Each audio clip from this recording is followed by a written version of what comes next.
প্রাকৃতিক নৈসর্গ ও প্রাচীন ঐতিহ্যে ভরপুর মানিকগঞ্জ। রাজধানীর কাছের এই জেলায় ঘুরে বেড়ানোর জন্য রয়েছে ঐতিহ্যবাহী নিদর্শন সহ মনোমুগ্ধকর পরিবেশ।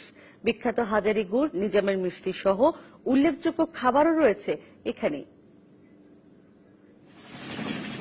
পদ্মা, যমুনা, কালীগঙ্গা, ধলেশ্বরী আর ইছামতীর কোলঘেঁষা জেলা মানিকগঞ্জ।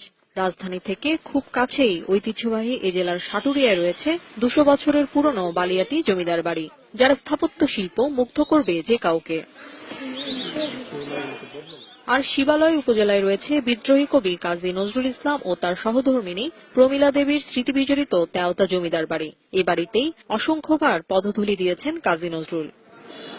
এছাড়াও পরিবার পরিজন নিয়ে ঘুরে বেড়ানোর মতো দৃষ্টিনন্দন স্থান রয়েছে এ জেলাতেই। Proshika resort, Nahar garden, oxygen resort ও মুন্নু সিটির রংধনু রেস্টুরেন্ট।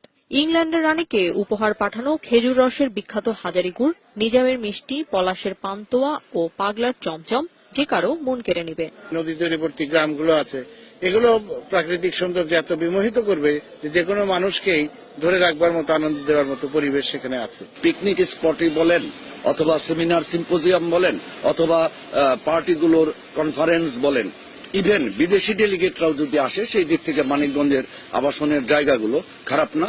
মানিকগঞ্জের মানুষ সাধারণত ভোজন রসিক। কথিত আছে যে এই যে ঝিটকার যে হাজারী গুড়, এই হাজারী গুড়টা এক সময়ে ব্রিটেনের রানীর কাছে পাঠানো হয়েছিল। সে ব্রিটেনের রানী ওই গুড় খেয়ে খুব অবাক হয়ে গেছিলেন যে এত মজার একটা খাবার হতে পারে।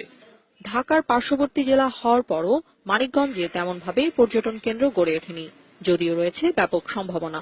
রাস্তাঘাট যে পরিমাণ রয়েছে যথেষ্ট ভালো, তবে আরো সম্ভাবনা রয়েছে, কিন্তু আমরা সেই সম্ভাবনাকে যদি কাজে লাগাতে পারি তো মানিকগঞ্জ একটা পর্যটন নগরী হিসেবে গড়ে উঠবে। আবাসন ব্যবস্থার আরেকটু ভালো হলে এবং এই যে তাহলে তাদের জন্য, পর্যটকদের জন্য এই সুবিধা বৃদ্ধি করা প্রয়োজন।